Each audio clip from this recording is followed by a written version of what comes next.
Well. This is another day, another explosive day we're going to have with you today. Sunday Adelaja here. Let's see who is going to be the first person. I don't think the notification has gone out. Let's see who is going to be the very first person to show up tonight. Oh, Fleur, Karine Pati from France. How are you today? Shego Fatima from England. Who follows? Yeah, you people are the early birds. You are the reputation. Adebayo from Ireland, Bosse from Germany, Joshua from Nigeria, Florence. I don't know where Florence is watching from. Florence Jumoke. Will you be telling us the countries you are watching from as well? Akash David, I don't know where he's watching from. Mashu Esong, I can't remember where Mashu is watching from. Esther Kuganja is from England, I suppose. Pastor Irene from Manchester. Akinpelu, Akinyemi, I don't know where he's watching from. Gloria Anna, don't remember. Okay, Akinpelu is from London, really. Anjori Ezekiel. Ludovic Meli from, he's trying to write from where, but I didn't say. Bamishaye Victor is here from Ukraine. Gloria is from London. Toba Bankole is from Nigeria. Wow. Teresa is from Cote d'Ivoire. Wow, brilliant. Oh yeah, we are going to have an explosive meeting tonight. I think you can guess already from what we had in the morning. Sempad, Karen from Baltimore, Nira from Toronto, yes, Lodron from Cyprus, Agnes from Duncancy, Victor Osadolo from Nigeria, Benin City, Patrice Gordon from America, Joyce Ero from Belgium, Nicholas Ajunwoko, I can't see from where, Cynthia Ekwe, can't see from where.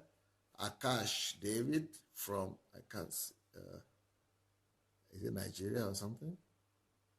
Oh, Bebe,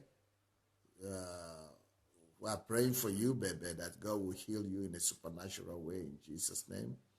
Lovejoy from Coventry, England. Michael Ajibola, can't see from where. Prince Kingsley from Austria. Ola Martin, I think that's from America.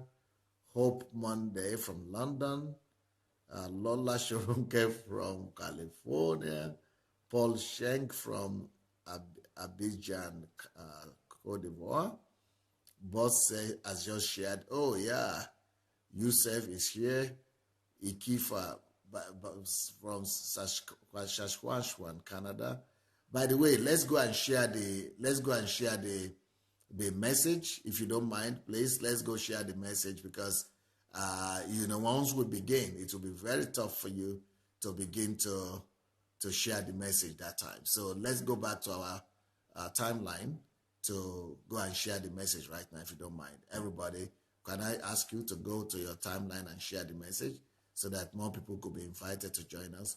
Because once we start, you would not like to go back and be sharing it.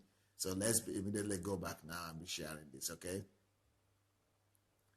Okay, Sean Morris said, did you impact into Bishop Gordon from Jamaica?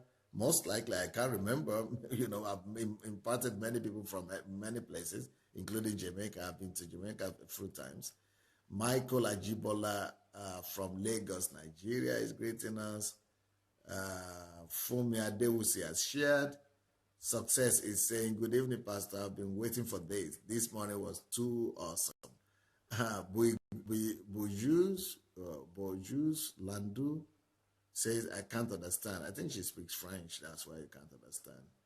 Of course, Fumi from UK. Then Lanon Adebayo say, Pastor, sir, the book on Nigeria, the leadership question should be read by our present government. I can't stop crying since I read the book.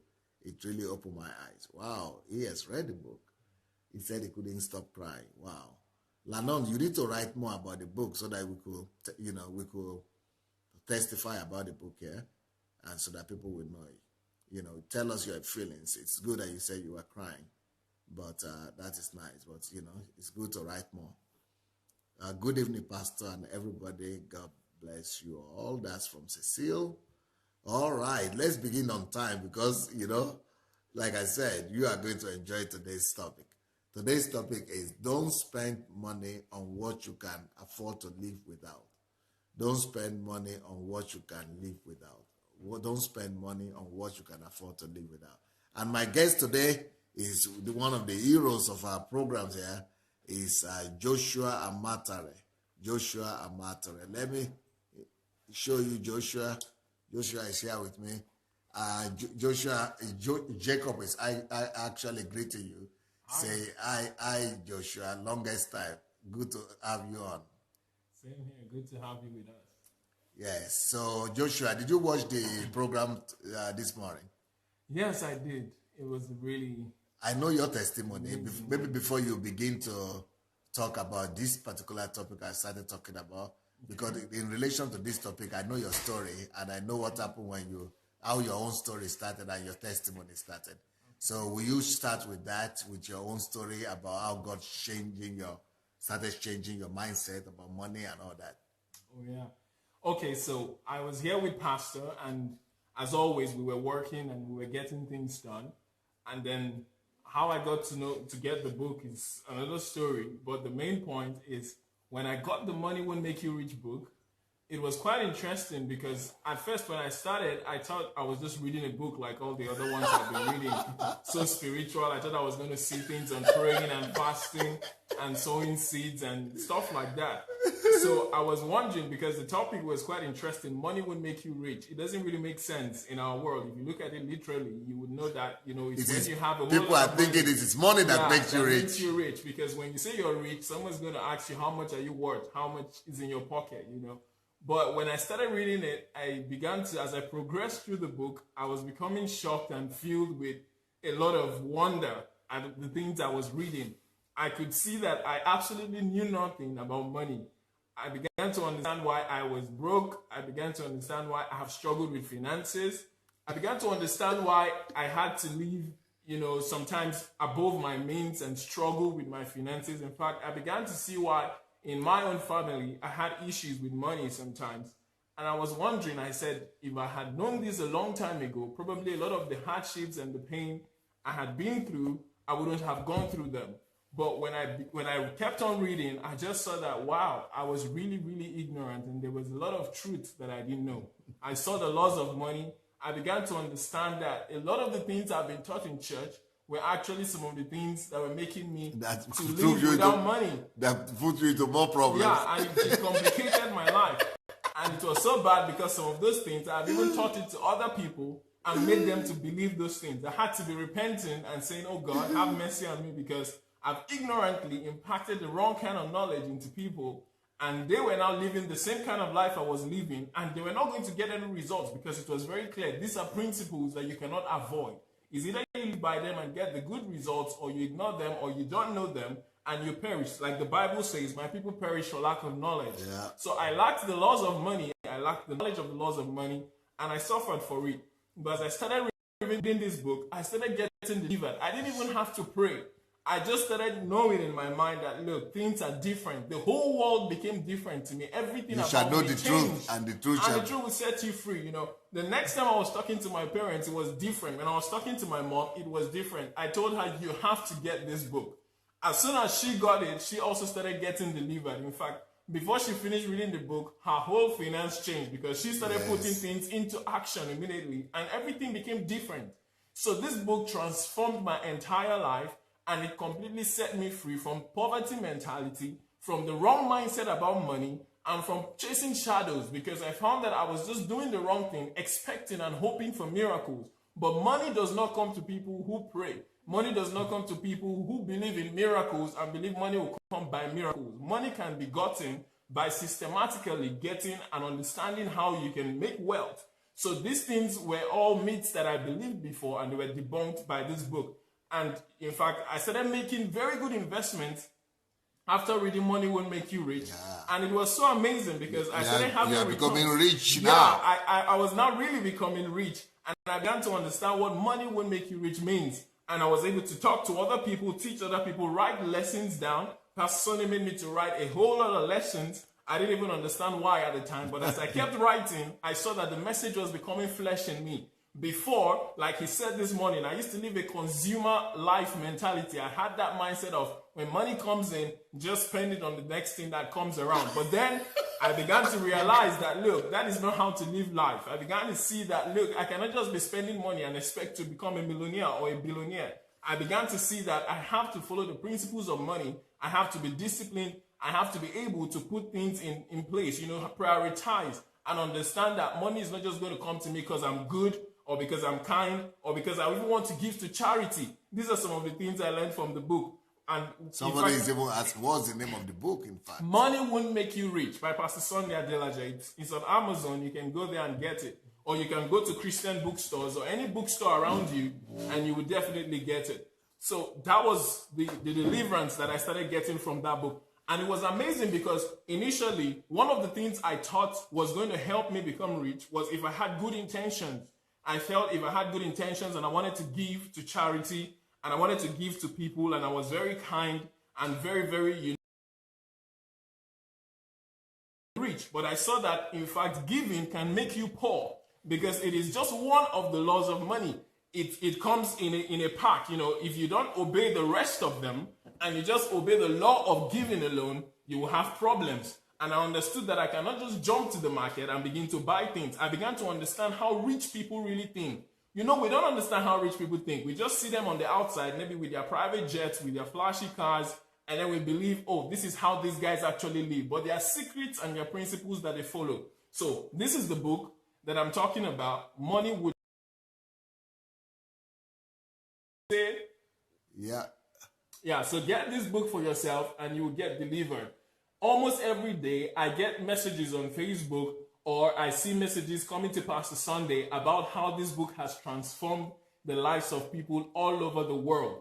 I have friends in Asia who have spoken about this book, of how their lives have been transformed. So if you want to get transformed in your finances, get Money Won't Make You Rich by Pastor Sandey. So, sir, that is part of what we got this morning from your teaching. It was an amazing time. It was deliverance for me. In fact, as soon as I finished that book, I had to read it again. I had to get lessons from it, and I had to make it flesh and begin to apply the principles. And only then could I begin to be rest assured you are coming that to I'm me not poor. After that book, even while you are still reading it, you are coming to me and saying, Pastor, wow, everybody in Nigeria, everybody must not read this book. Pastor, wow, I didn't even know these things are there. So, what was happening to you? I was getting transformed and I was just flabbergasted by the things that we do, thinking we're going to get rich. I was so surprised. I was filled with empathy and with pity for people who don't know these laws. Because if you don't know the laws of money, you cannot be rich. Even if you get riches, those riches would either disappear so fast that your head will spin, or those riches will ruin your life and even make your life more difficult. I'm sure you might have had people say, I prefer to live my life when I was not rich, or I prefer my life when I was poor or poorer than now that I have a lot of money, because they'll tell you a lot of money and wealth comes with, a whole lot of pressure and many other stuff.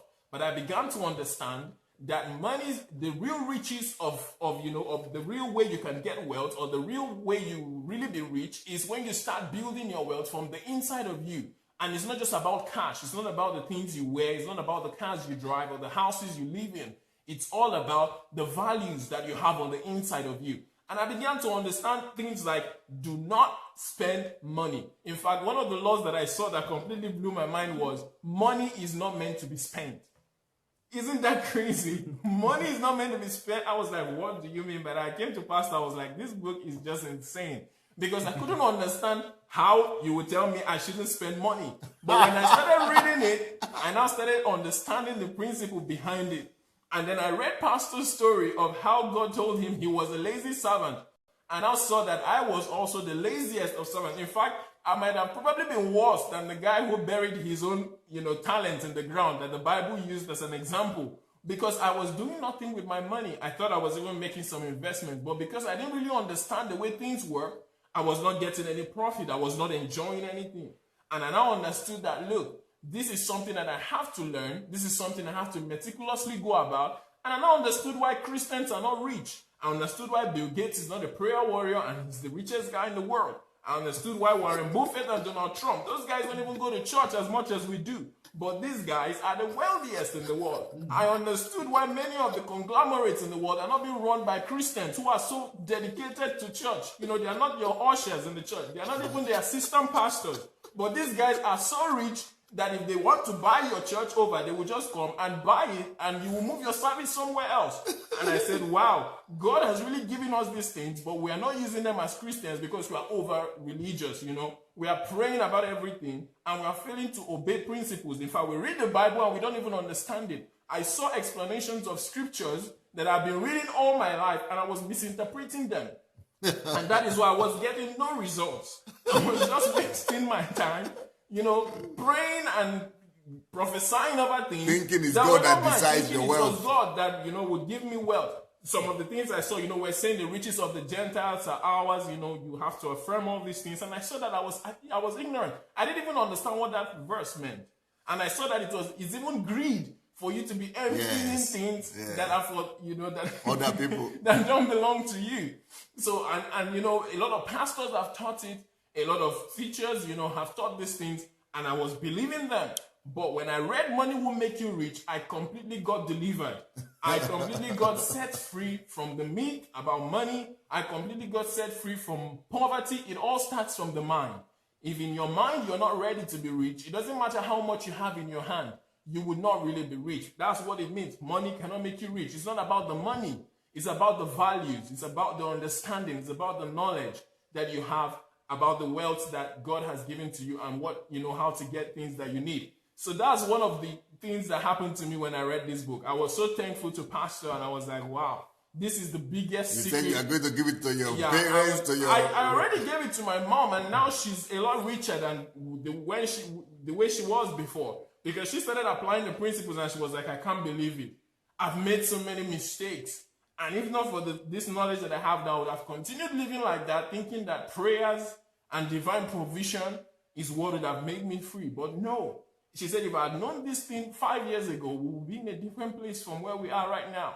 And it's not because there was no money, but we just had different value system that made us not to retain and multiply wealth. So it was all about the knowledge, and that is what this book gives. And it's so practical. Examples are laid out for you.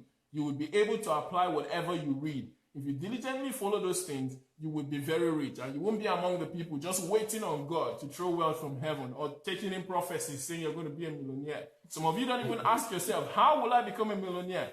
Do I have goods that I'm selling? Do I have services I'm rendering? There is nothing. You're just believing God. But God didn't say you should just believe him and he will give you wealth.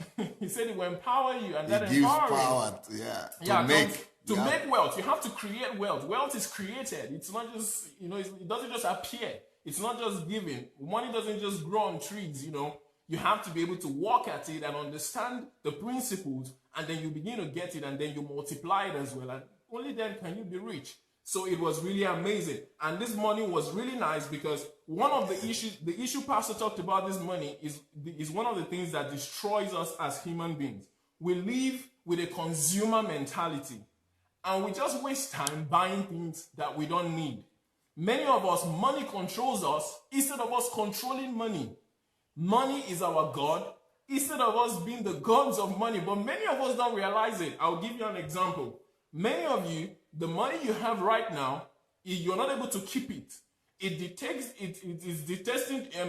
dictating to you what you should do with it.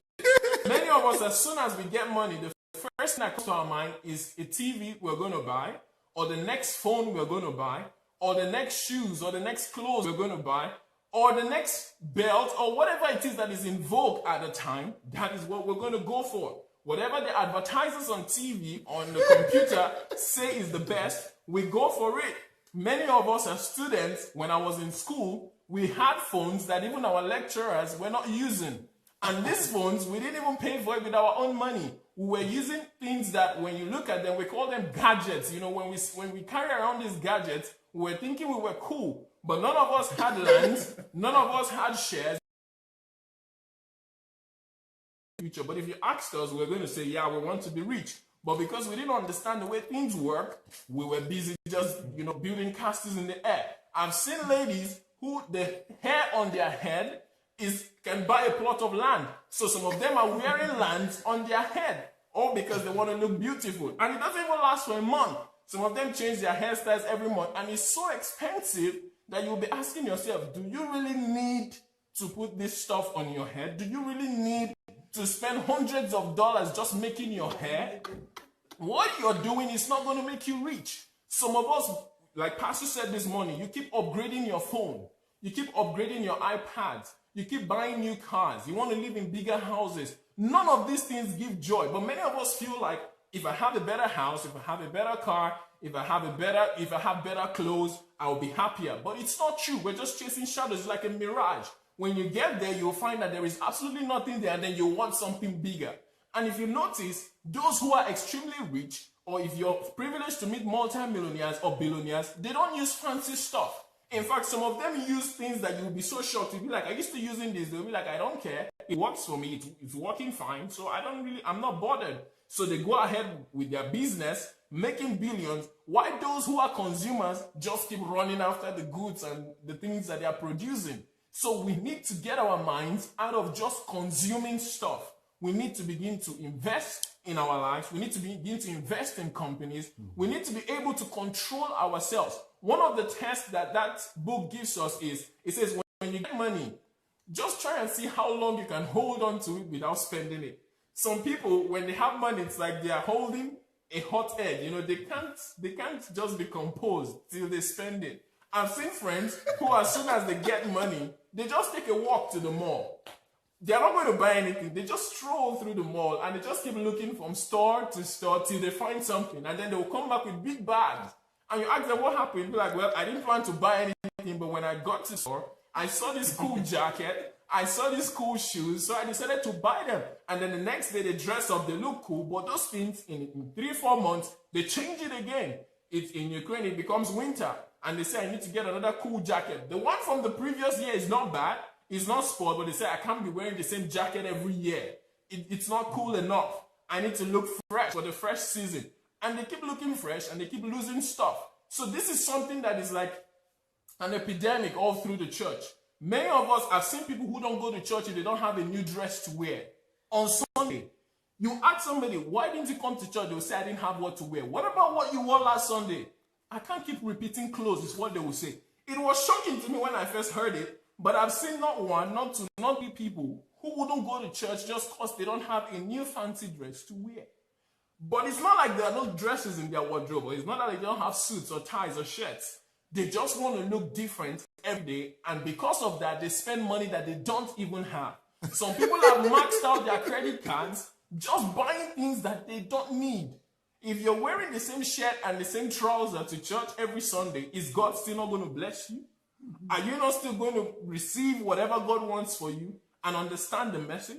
But so many people are attached so much to these things. The car you're driving is not bad, but you just feel because your neighbor has a more fancy car, you should also have a fancy car like him, and then you go buy a new car. And trust Mercedes-Benz or Toyota or whatever, they will keep giving you brand new cars and telling you this is better than the last, telling you this is an upgrade, and you keep pursuing all these things. There will always be new clothes. There will always be more fancy stuff to buy. In fact, there will be new jets. When you're rich, if you feel your jet is, your jet isn't good enough, one day you will land in an airstrip and you will see bigger jets and you will say, why can't I have that? And you will go for that as well. At the end of the day, you end up bankrupt. Many of the people in America, especially those in sports, who made millions while playing or while doing whatever sports that they were doing, had millions. But today, they are completely bankrupt. Why? Because they were consumers. They just kept eating and eating and taking and taking and taking. And at the end of the day, today they don't have, in fact, some of them made almost $500 million. Imagine that. $500 million, and it was all squandered. Some people are asking, how did you waste all of that money? But trust me, if you cannot afford to be content with $100 today, if you're given $100 million, you will blow it as well. So don't look at those who are bankrupt and say, oh wow, how did he lose $500 million? It all starts from just $10. How you treat the smallest amount of money you have would determine how much you would treat the larger amounts. Jesus Christ said, if you're faithful with small, you would be faithful with big. He didn't say when you're faithful with small, then you will become faithful with big. It's the same thing in his eyes. You have to be diligent. You have to understand the laws of multiplication. You have to understand how to exercise restraint. You have to understand that you must not run after everything that comes up in the market, no matter how beautiful it is. If you have a pair of shoes and that shoe is enough and you're able to make use of other money coming into your hand to do things that are more substantial, then go after them. You don't need to have 10 shoes. I've seen some of my friends, you can't even see, there's no space for them to keep things in their closet anymore. It's filled with clothes, it's filled with belts, with wristwatches. How many hands do you wear? In fact, they don't even wear 2 wristwatches at a time, but they have about 5. What do you need it for? You need to begin to look at yourself and ask, what am I doing with most of the stuff I have? You need to be willing to say, Pastor doesn't have any wristwatch. In fact, I myself, I don't have any. He doesn't wear wristwatches. In fact, I feel awkward when I want to wear my own wristwatch because I'm like, if Pastor, who is a multi-millionaire, is not putting on a wristwatch, what am I doing wearing a wristwatch? I've got a phone with time, so what is the point? So I began to think and I said, look, if you don't take time to, take inventory of your life and exercise restraint, you will just keep hoping for the blessings of God. And even the money God has given you so far, if you can calculate how much you've gotten in the last 5 years, you will see that if you were saving and you were not overeating and spending on things you don't need, you would have had of us spend our money on eating too much. We order pizzas, we go to fast food joints, we eat out with our friends. But those things we can do without them. If you buy food and cook it at home, you will be healthier, you will be richer, you have money to save. But many people say, oh, no matter what I do, I can't come out of debt. Well, it's because you've not exercised enough restraint. You're spending money on the things you don't need. If you decide to cut down your expenditure and begin to understand the laws of money and you live by them, you'll be surprised. You will become rich. You will see that you have money to save. If you take time to educate yourself on how to invest, you will see that you start investing and you will become richer. Pastor Sandey said it. He gave himself 2 years to become a millionaire and he did it in just 9 months. You can do it as well. I am already doing it and it's working for me. I'm already having investments that are going to bring me hundreds of thousands. So you can do the same thing if only you understand the laws of money. Yes. And since I read that book, I've not gone shopping. The things I have, I'm content with them. Glory to God that I've stopped growing, so I cannot outgrow these clothes. If they don't tear, I'm not going to change them. They are decent looking enough. I have to get to a certain height before I can now begin to ask for some things. Before, I used to shop all the time. I used to always say, I need new stuff. I need new this. I need new that. Because I felt like I needed to always look different. It's nice. I had that look different from inside. Yeah, well, inside nobody is seeing it. It's what's on the outside that people see. So, but they are seeing it now when you are talking. Oh yeah, well, we didn't think like this that time. That time we were always thinking, the whole world is seeing it now. Yeah, you see, so we didn't believe it.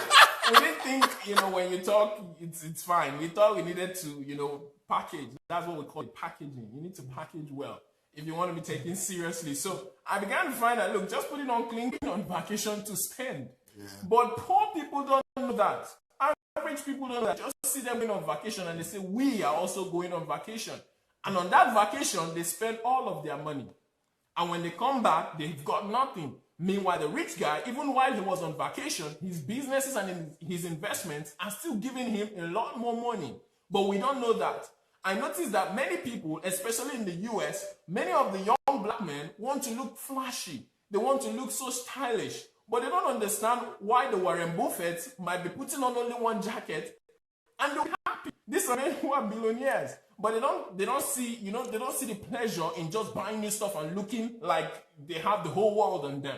You see some of these guys, they want to live like the rappers on TV. How will somebody be putting on millions of dollars on their body? Why would you do that? What is the point? What are you passing across to people when you have people suffering and you're putting on gold and silver? In fact, there was a rapper not too long ago who became broke, and he went to the court, and the judge told him that you owe some money, you need to pay. He told them, he said, Judge, I can't pay. And then the next thing that happened, he went on Instagram and then he was surrounded by some money. And the lawyer saw it and took him back to court. And they asked him, Mr. Man, what is going on? We saw you displaying money on the internet. And you won't believe what he said. He said, I am a rapper. I have to keep up a certain persona. The money you saw me surrounded with is actually fake. It's not real money. And they were like, what? You mean you were surrounded with millions of fake money? He said, yes. I'm just trying to keep up appearances. But that is what many of the young people see today. And they're like, I want to be like this guy. I want to be like that guy. But he's bankrupt. He's got no money. And it's so strange because that is what we see and we want to emulate. But that is not what Jesus told us to do. That is not the kind of life Christians are supposed to live. That goes against the law of money. You don't need to have unnecessary display of wealth. You don't need to look rich for other people. On the inside, if you're comfortable and you're rich on the inside, you notice that on the outside, you wouldn't need to be running after stuff. I've never seen Pastor Sandey with money. He doesn't carry money around. He doesn't. In fact, in his pocket, it's difficult. You can't meet him and say, I need even 10 grievance or $10, and then he'll give that to you. He will tell you that by tomorrow, I'll bring the money to you. And I've noticed that a lot of wealthy people are the same way. They don't go around with large sums of money. They just walk around like normal people. If they need something, they've already planned ahead to get it. They don't just run into a store and say, oh, wow, I need that, I need that, I need that, I need that. No. Everything they do is carefully calculated and budgeted. So they don't just spend money out of passion or out of emotions. They actually spend money out of reason and out of need.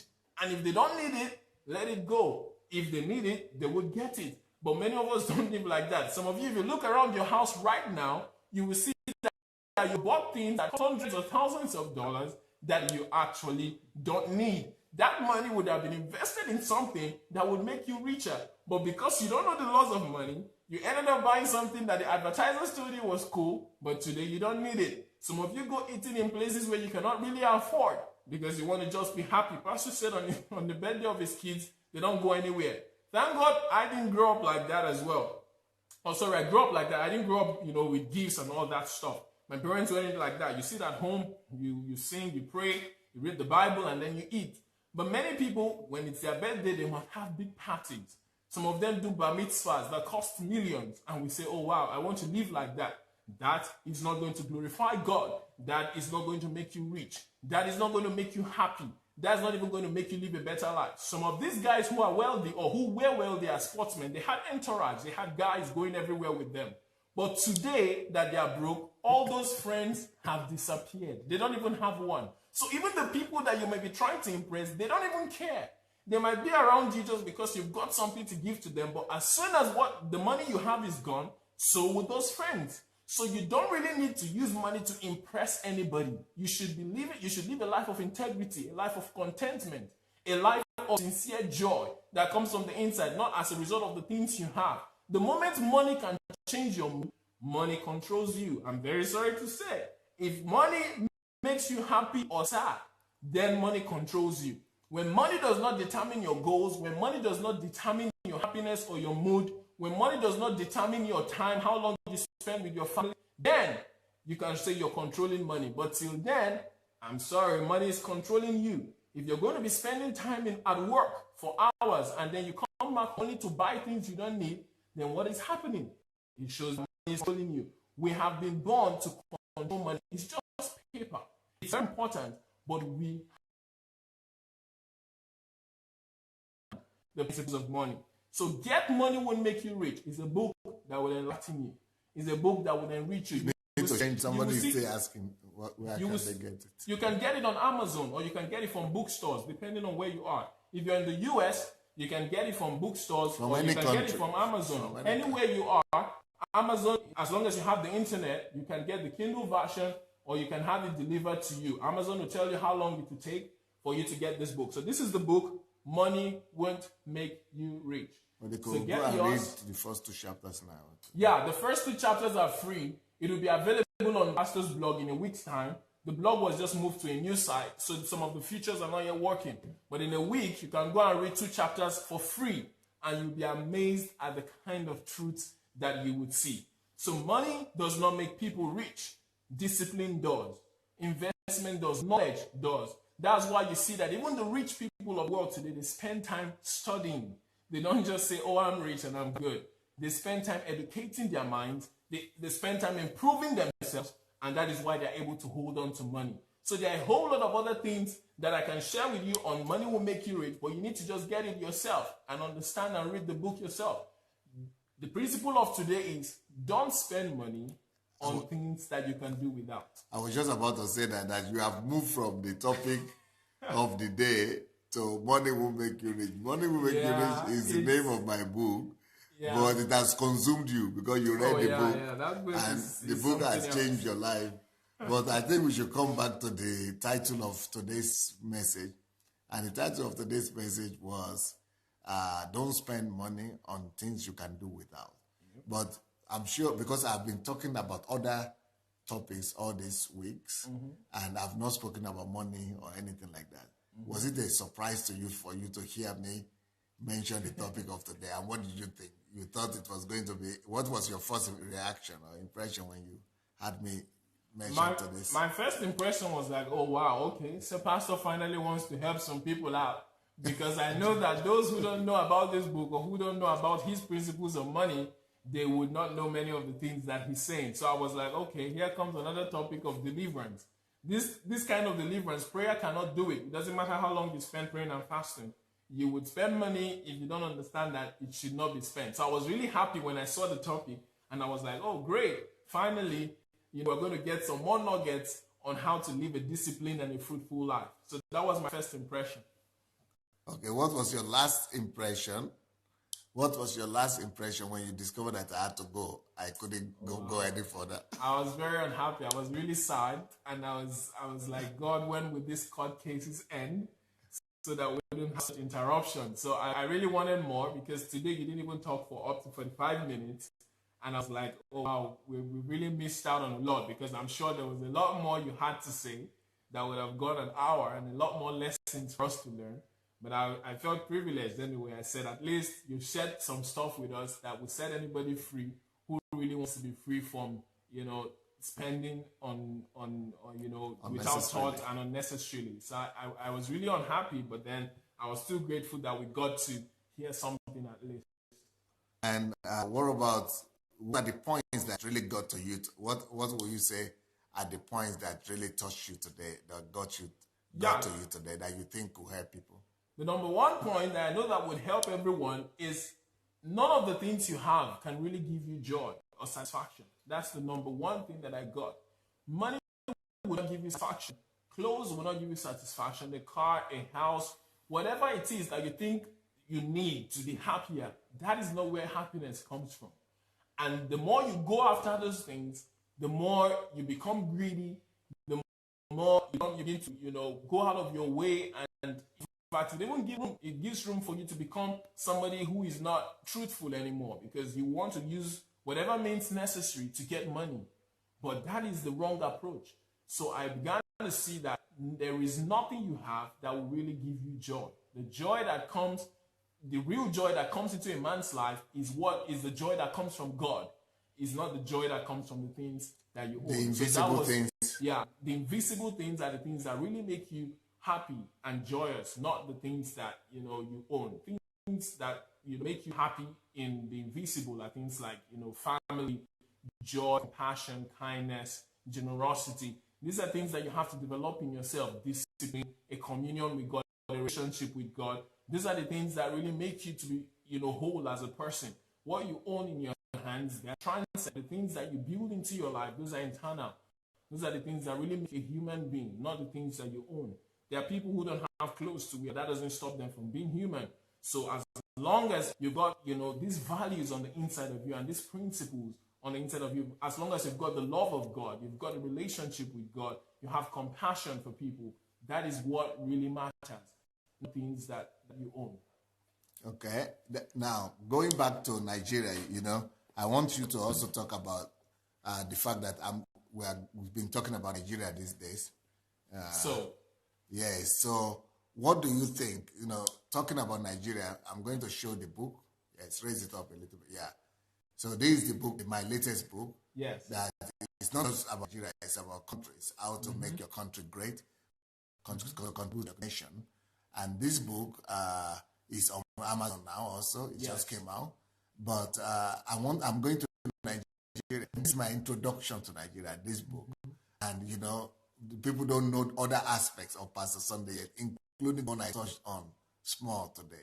This book, this money will make you rich, and things like that. What do you think by going to Nigeria, the movement itself, Nigeria transformation, that we are mobilizing people for? Because that Nigeria mobilization is not just going to be about the changing the political situation in Nigeria.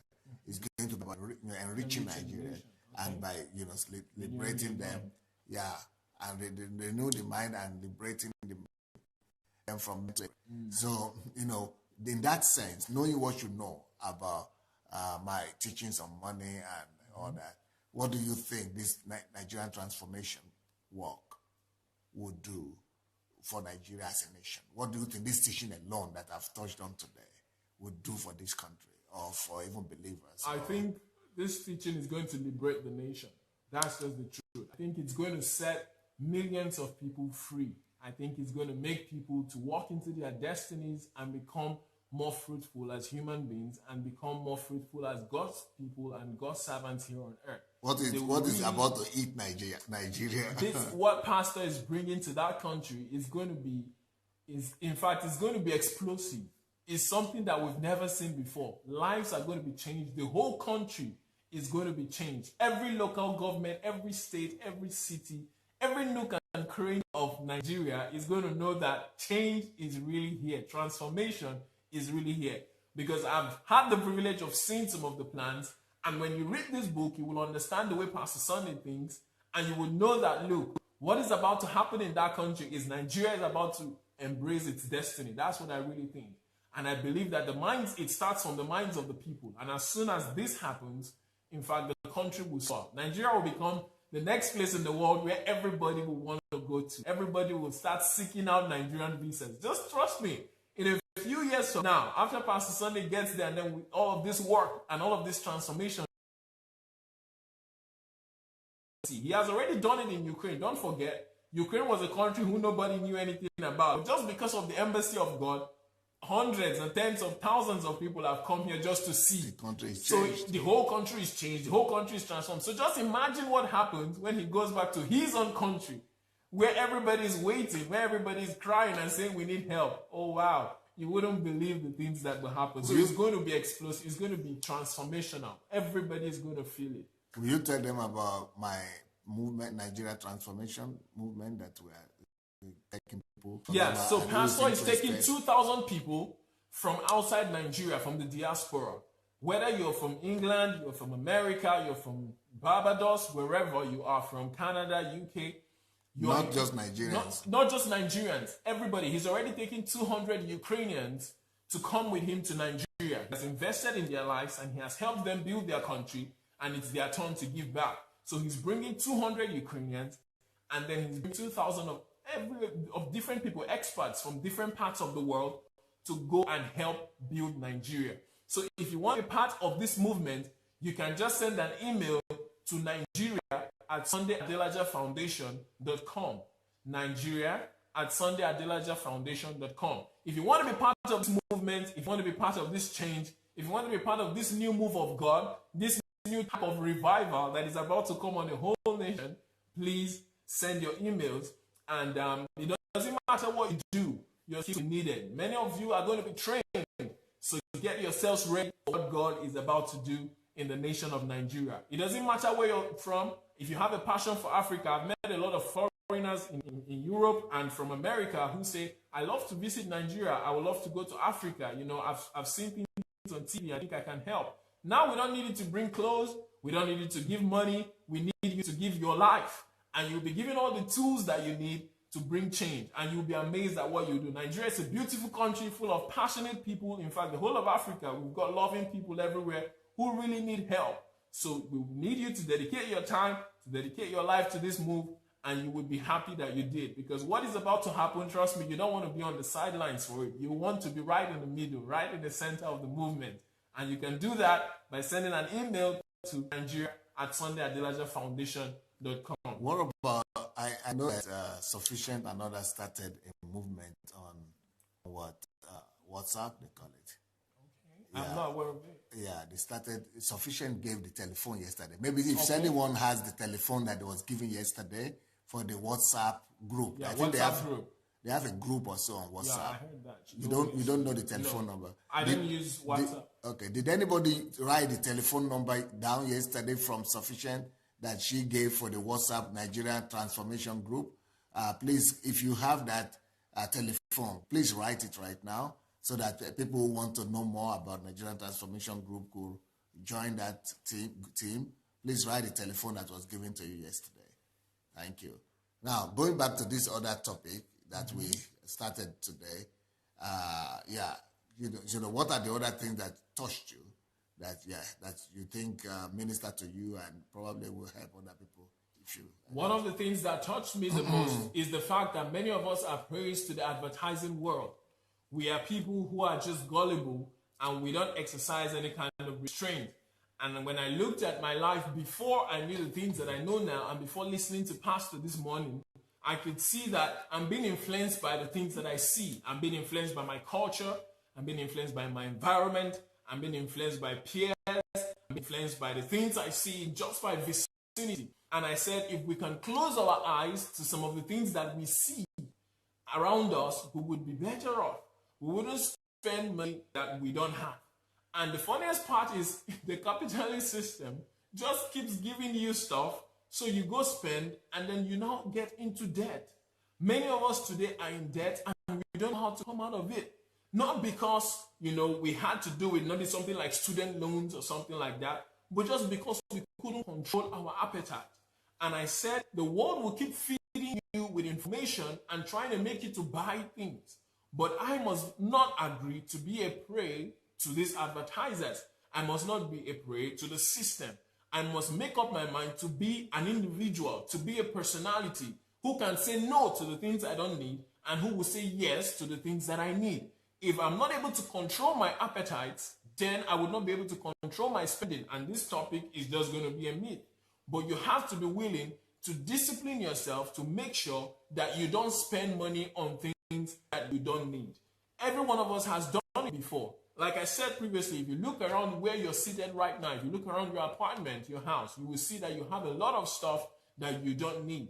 And I said, I refuse to be a slave to the advertisers. I refuse to be a slave to the companies. I refuse to be a slave to Apple, to Samsung, to Motorola, to any of these guys, because they will keep giving me stuff, but I need to always pause and ask myself, do I really need this thing? And if the answer is no, can I do it? If the answer is yes, then I abandon it. I leave it. So that is one major thing that I got today. I must consciously walk towards saying no to what I don't need. These are not things that happen automatically. You have to build up. Sometimes you will fail. You have to keep pushing for it because till you're completely liberated in your mind from bowing down to the pressure of advertisers, you will constantly spend money on things that you don't need. So that is the next point that I got that really touched me this morning. And I was like, oh wow, I need to be able to control what I see. I must stop, lusting after things that I cannot afford and I don't need. Just close my eyes to them and invest my life in something that is going to be of internal gain. Brilliant. Well, Moby says, oh my God, this boy is loaded. My pastor, like I keep on saying, you have soldiers